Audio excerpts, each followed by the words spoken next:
Thank you for joining us for CBN NewsWatch. I'm Ephraim Graham. It is crunch time. The budget deadline is looming, but lawmakers are battling over funding the president's request for a border wall and renewed health care plans. Caitlin Burke has a look at where things stand. It's shaping up to be a tough week on Capitol Hill. The deadline to avoid government shutdown is Friday night. President Trump wants funding for the border wall between the U.S. and Mexico to be included in a spending measure that would keep the government open. That's prompted a possible standoff between the Trump administration and lawmakers from both parties, primarily Democrats, who oppose the wall. I don't think he said he was going to pass billions of dollars of cost of the wall onto the taxpayer. To think that he would consider shutting down. I think that's a fight worth having and a conversation and a debate worth having for 2018. But we cannot shut down the government right now. We want our priorities funded, and one of the biggest priorities during the campaign was border security, keeping Americans safe, and part of that was a border wall. And there's more coming from the president this week, as the White House is also planning to release the outlines of his tax cut plan to boost the economy. The moves come as a new ABC Washington Post poll shows that President Trump has a 42% approval rating. That's the lowest of the last 13 presidents at this point in their administrations. But the poll wasn't all bad news for the president. It also showed that if the election were held today, Trump would still beat Hillary Clinton 43 to 40% in the popular vote among people who voted last year. Trump responded to the poll on Twitter, posting, "New polls out today are very good, considering the media is fake." Polls aside, the president and congressional Republicans are going to be working hard this week to make sure they avoid a shutdown of the government. Caitlin Burke, CBN News. Chinese state media is reporting President Xi Jinping called for restraint dealing with North Korea during his phone call with President Trump this morning. He told Trump China strongly opposed North Korea's nuclear weapons program and said he hoped, quote, all parties will exercise restraint and avoid aggravating the situation on the Korean peninsula. His phone call came after rumors Pyongyang could hold a sixth nuclear test this week.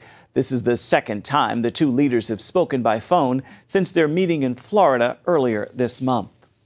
North Korea just detained a third American Saturday. 58-year-old Professor Tony Kim taught accounting at the University of Science and Technology for about a month. He was detained by officials as he was trying to leave with his wife on a flight to China.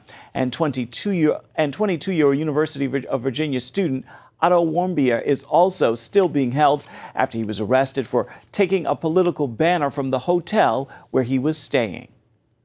Please save my life. Please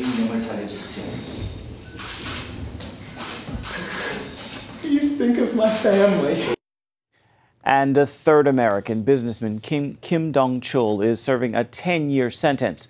North Korea also announced this weekend they are, quote, ready to sink the USS Vincent aircraft carrier that will arrive in the region within the next few days. U.S. Defense Secretary Jim Mattis is in Afghanistan assessing the possibility of sending more troops there. His arrival comes on the heels of a weekend attack on a northern Afghan army base by the Taliban after 100 Afghans were killed and the country's army chief and defense minister resigned. Two top American military leaders are advising the president's administration to send a few thousand more troops. One general, the Taliban has redoubled its efforts as the U.S. scaled back efforts in Afghanistan in recent years. The French voted for a new leader Sunday, and two candidates with opposite views of the European Union won the first round of France's presidential election. Dale Hurd is on this story. Vive la France! 39-year-old centrist Emmanuel Macron and right-wing populist Marine Le Pen will face off in the second round of France's presidential election in 2 weeks. Both are political outsiders, but Le Pen is the candidate who really scares the establishment, because she wants a revolution in French government policy. A first-round victory doesn't necessarily mean final victory for Le Pen, but final victory would send shockwaves across Europe and around the world. because Le Pen wants France to leave the European Union, dump the euro currency, quit NATO, and close the borders. She's also an economic protectionist. Macron, a former investment banker, styles himself as pro-business and pro-European Union. In his victory speech, he told supporters, "I will be the president of the patriots against the nationalist threat." Le Pen and her supporters talk as if this is the last chance to save France. She said, "What is at stake in this election is savage globalization, which jeopardizes our civilization." The French political establishment immediately urged voters to block Le Pen in the runoff, saying her policies would spell disaster for France. Like last month's Dutch election, the French runoff will be a referendum on membership in the European Union, one that polls say the pro-EU Macron will win easily. Dale Hurd, CBN News. New numbers from the Anti-Defamation League indicate anti-Semitism is on the rise. The group reports more than 1,200 cases of harassment against Jews in America, compared to about 900 in recent years. 2017 didn't get off to a good start either, with a wave of more than 150 bomb threats that started in January against Jewish community centers and daycare schools. The ADL believes the anti-Semitic intimidation and vandalism grew last year during the presidential election. Still ahead, we are heading to China to see how women are changing the workforce in the country.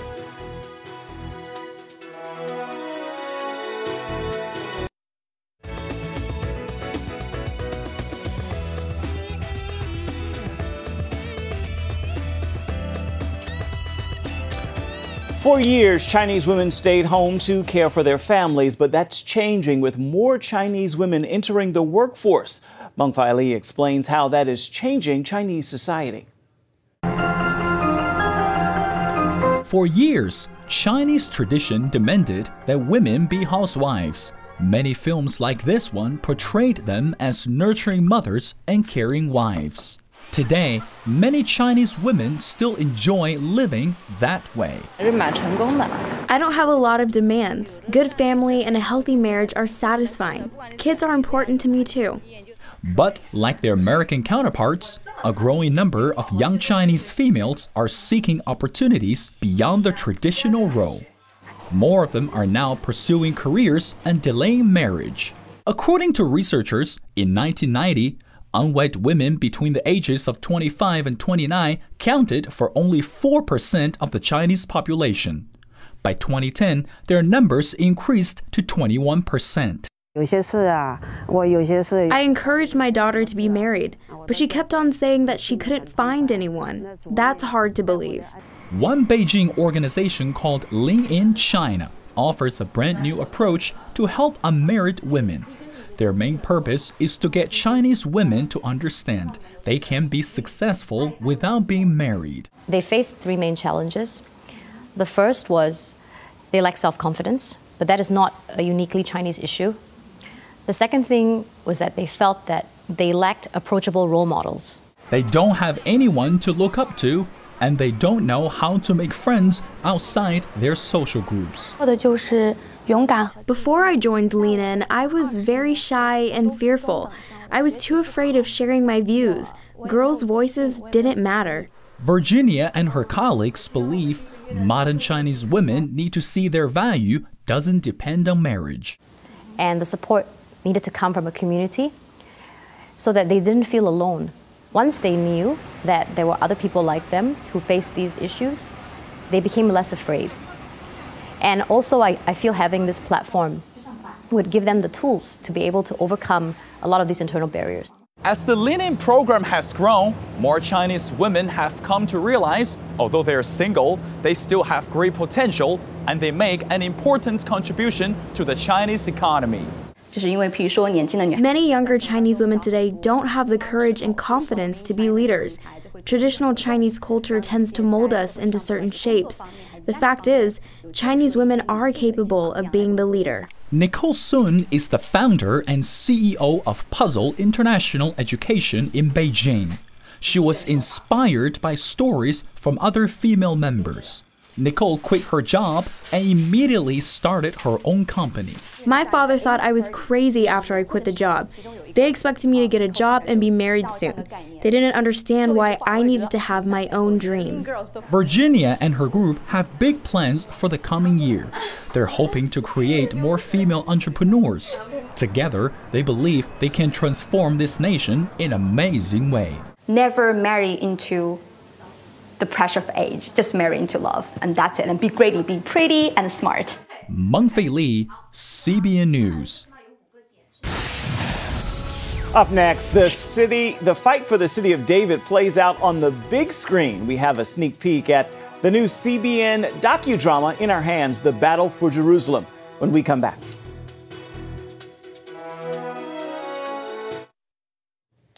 This spring marks the 50th anniversary of the Six-Day War. To commemorate this historic event, CBN is releasing a new documentary called In Our Hands, The Battle for Jerusalem. It tells the story of Israel's defense forces and how they risked everything for the sake of their homeland. Here's a look. The time has come to begin a battle of annihilation. Our goal is clear: to wipe Israel off the map. We shall destroy Israel and its inhabitants. I just started this job 10 months ago. Now you want me to plan an entire war in 2 days? Yes. Take the old city and be done with it. No more bloodshed. We should go in now. And what is your great strategy for that? To be right here, Mota, and not to go in. History will never forgive you.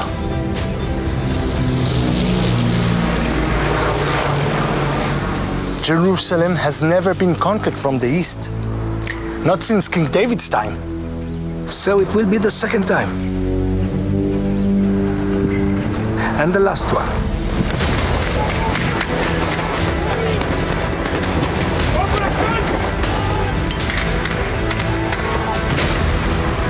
Enter the old city immediately and capture it. 55th Paratrooper Brigade, move toward the Lion's Gate.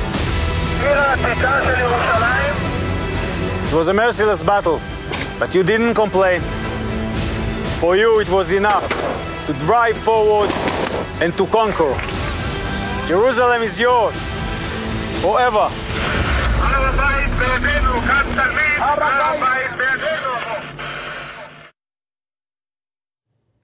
And this is CBN's largest production to date. We work with nearly 250 actors and extras, including actual Israeli paratroopers. Every line of dialogue comes from records or diaries, as well as interviews, and many of the battles were filmed in the exact location. I sat down with some members of the cast and crew to see how they made this epic film. We shall destroy Israel and its inhabitants. Arab nations surrounded Israel in 1967 with a battle plan. Our goal is clear: to wipe Israel off the map. That outmanned and outgunned the young country. The Syrian army, with its finger on the trigger, is united. I believe the time has come to begin a battle of annihilation. The Jewish nation's survival hinged on a war that would last only 6 days. Those days are relived in the film In Our Hands, The Battle for Jerusalem, through the compelling stories of Israeli paratroopers. If you leave here, you won't be coming back. But if I don't leave, none of you will be coming back.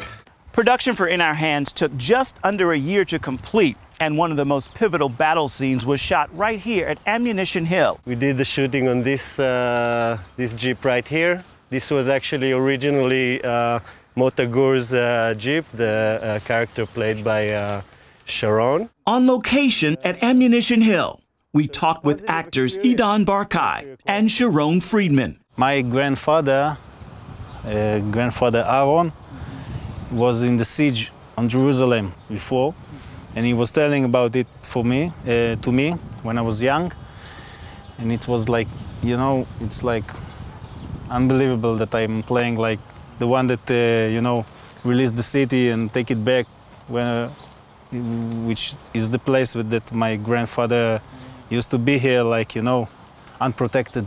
Sharon plays 55th Brigade Commander Motagur. Idan plays Chief Intelligence Officer Arik Akman. You want me to plan an entire war in 2 days? Yes? I'm at the university full time. I'm about to take my final exam. So, you'd better get to work. Both of these gentlemen, very impressive in terms of their lives and they're real life people. Yeah. Were you nervous about portraying people who people celebrate and are heroes?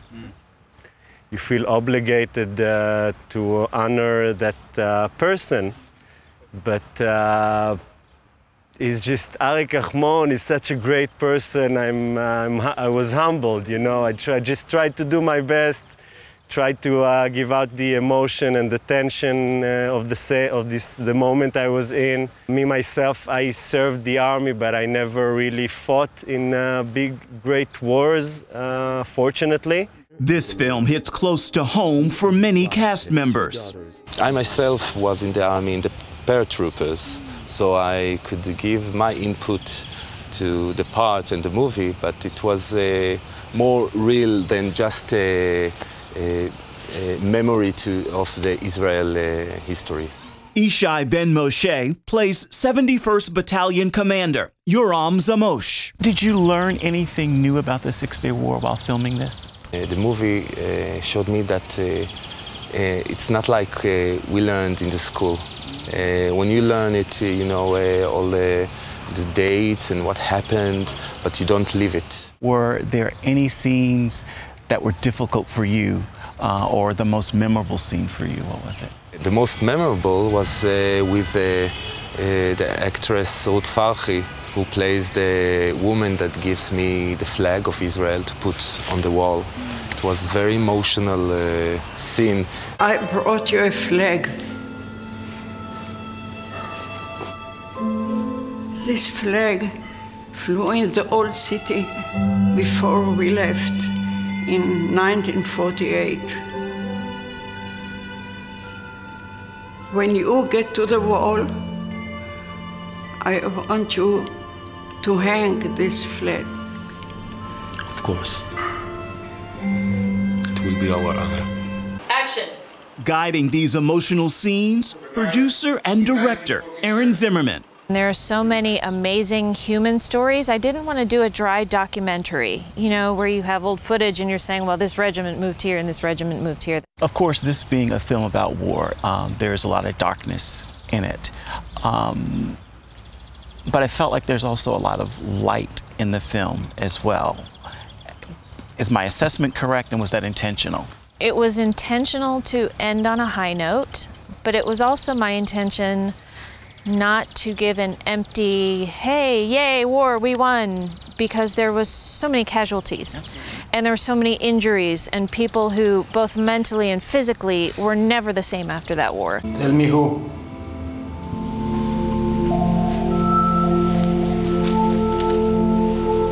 Giora Ashkenazi,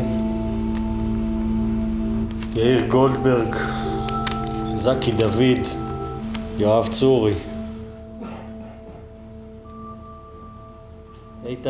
In Our Hands is in theaters for a one-night event at a theater near you. It is Tuesday, May 23rd. Check out CBN.com for tickets. Stay with us. There's more of CBN NewsWatch straight ahead.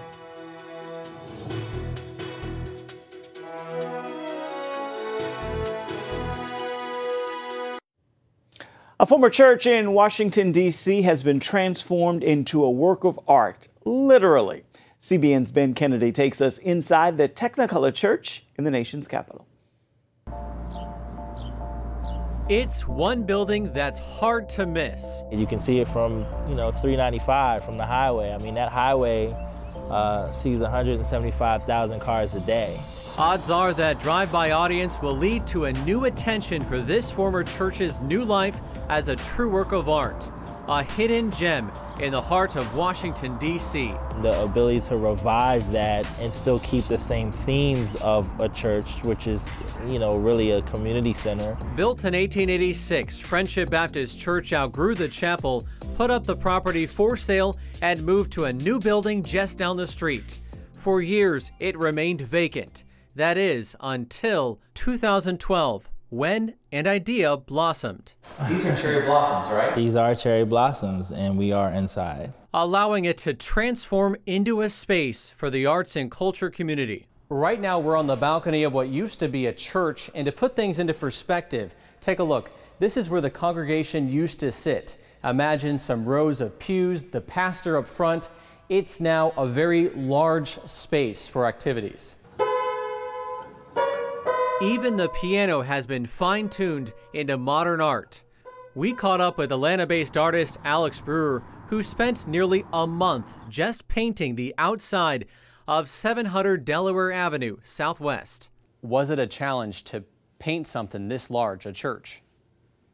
Yeah, because it was a three-dimensional piece of architecture, I wanted to kind of give it a sculptural feel by wrapping the entire thing and by continuing the patterns and the colors. There isn't an area that wasn't touched with paint or some type of creative content or character. And that's something that no other space can really offer.